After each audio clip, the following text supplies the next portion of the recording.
Bonjour, ici Ladislas Maurice de Investisseur Globetrotter. Donc aujourd'hui, nous allons discuter avec notre charmante avocate Lavinia des dernières nouvelles d'immigration au Panama. Lavinia, comment vas-tu?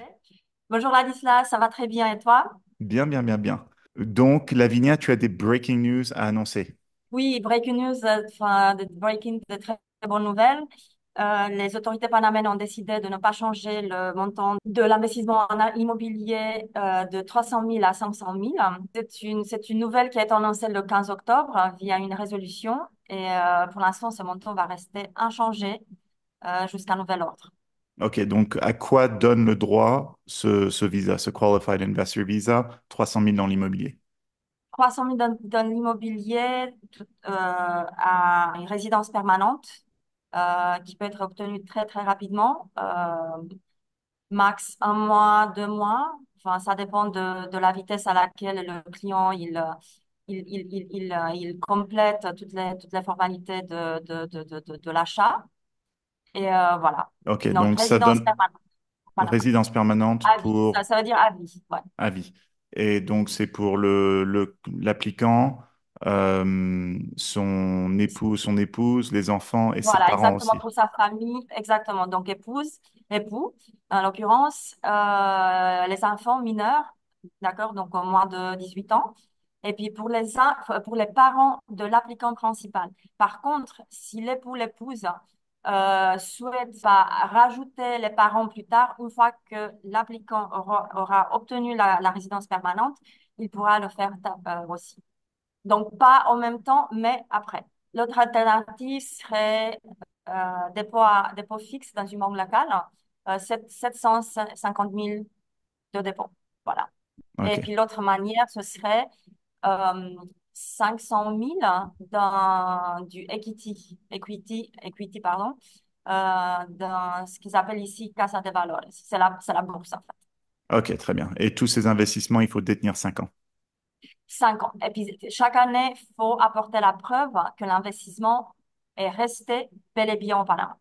OK. Et donc, Lavinia, c'est que beaucoup de gens cherchent une résidence permanente, pas forcément pour vivre au Panama tout le temps, mais pour avoir comme plan B. Mhm. Donc, disons, je viens, tu m'aides à faire tout ça, je reçois ma Ouais. résidence permanente. Est-ce qu'il y a un minimum de présence physique au Panama pour que ma résidence permanente reste active? Alors, selon les normes en vigueur, enfin, la loi dit qu'il ne faut pas rester en dehors du pays plus de 24 mois d'affilée, quoi. Donc, je dis aux clients, venez chaque année et restez, je sais pas, un week-end maximum, un jour. Mais la loi dit qu'il ne faut pas rester en dehors du pays plus de 24 points, donc 2 ans, quoi. Donc, faut visiter Panama tous les 2 ans pour au moins 24 heures. OK, C'est très ça bien. la limite. Donc, 24 heures. Ok, donc ce programme est possible donc pour les gens de partout, donc pas seulement pour les Européens, les Québécois, etc. Donc si vous venez d'Afrique, du Moyen-Orient, ça marche. Il y a aussi le visa retraité, c'est ça qui donne une résidence permanente immédiatement. Il faut montrer 1000 Absolument. dollars Et par puis, et puis mois. non, absolument. Enfin, le visa pensionados, ce qu'ils appellent ici pensionados, donc retraité, c'est un visa qui a énormément de succès, qui est très populaire depuis des années. Et en fait, l'applicant doit recevoir une pension de l'État ou d'une pension privée de au moins 1 000 $ par mois, mais à vie. Donc, faut que ça soit à vie, quoi. Donc, moi, je suis fan de ce programme parce qu'en fait, c'est facile, c'est rapide, c'est moins cher et puis finalement, c'est une résidence permanente, quoi. Pour Ok, tous les citoyens du monde. Il n'y a très pas, il y a bien. pas de limite. Il n'y a pas de Et, restriction de nationalité. et les autres options, c'est qu'il y a aussi un autre visa qui s'appelle Economic Solvency Visa pour les gens Exactement, de Economic partout. Solvency pour tout le monde, pour toutes les nationalités. Donc, le montant est établi à 300 000. Et puis, en fait, ça peut être bien immobilier, dépôt fixe ou bien un visa hybride, donc un mélange des deux.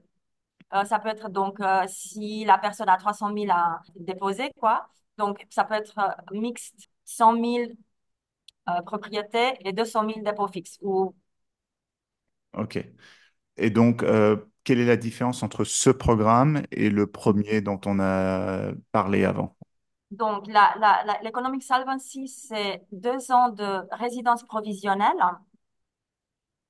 Après 2 ans, on va demander la résidence permanente et puis c'est tout. Donc après, il n'y a plus d'obligation de garder cet investissement au Panama. Le qualified investor, c'est 5 ans d'obligation de garder cet investissement au Panama parce que chaque année, il faut envoyer aux autorités la preuve que l'investissement est toujours là, quoi. C'est Ok, ça la différence. Donc, à qualified investor permanente de suite, mais après, tu es obligé de garder l'investissement au Panama. Economic solvency, c'est provisionnel 2 ans après permanente, mais au bout de 2 ans, bah, voilà, il n'y a plus d'obligation de. Après, si la personne veut garder l'investissement, il n'y a pas de souci, mais il y a pas d'obligation. très bien. Et pour les gens qui font partie du Friendly Nations, donc les Oui, Français, les Belges, les Québécois, les Suisses, eux, ils ont une voilà. option encore plus facile et moins chère. L'Europe, quoi. Mhm. Bah, c'est 200 000 au lieu de 300. Mais donc 200 000 immobiliers ou 200 000 dépôts fixes, c'est aussi, il y a aussi la troisième par le contrat de travail. Mais bon, là, il y a d'autres obligations. Enfin, bon, on va juste pas parler d'investissement. Donc, même chose, provisionnel 2 ans et au bout de 2 ans, il faut demander la permanente. Ok. Donc, Et, l'investissement doit rester au Panama 2 ans. et on peut aussi créer une entreprise et s'employer On peut soi-même aussi et ça, créer ça une marche. entreprise. Voilà, exactement. Voilà. Donc, mais il y a des obligations quand même. C'est pas si simple que ça. Maintenant, les choses se sont un petit peu compliquées, mais ça, c'est une autre histoire. Est-ce que tu peux dire comment est-ce qu'elles se sont compliquées? C'est qu'avant, c'était Se sont vraiment très compliquées. facile. On pouvait juste créer une C'est très entreprise, facile. Ouais, employer et puis voilà. ouais, ouais, ouais. Le problème, c'est que maintenant, les autorités, ils exigent que l'applicant fasse partie du board of directors, donc du board des directeurs de la société en question. Avant, c'était pas le cas. Avant, c'était un tout petit peu plus flexible. Maintenant, afin d'avoir ce permis de travail, donc en fait, on est un petit peu self-employed de notre société. Là, ils ont un petit peu augmenté les exigences parce que c'était un petit peu trop facile à Et, leur goût. et Donc donc, ok, voilà. donc on fait partie du board of directors, mais ça On fait fait quelle partie du board of différence? directors. Faut payer une licence commerciale. Les obligations pour avoir le permis de travail, il faut être inscrit avec les autorités fiscales, payer ce qui s'appelle ici la social security. Il y a tout un, il y a tout un, il y a tout un. Après, évidemment, qui est intéressé, on peut détailler cas par cas. Ouais, donc ça, c'est vraiment pour les gens qui n'ont pas les 200 000 ou qui ne veulent pas mettre les Exactement. 200 000, Les gens qui n'ont qui pas veulent. le budget, voilà, tout à fait. Voilà. Et Ok. c'est une option, c'est une très bonne option à court terme parce qu'en fait, c'est juste 2 ans. Après, on n'est plus obligé De maintenir d'aller. cette entreprise. Ouais, exactement.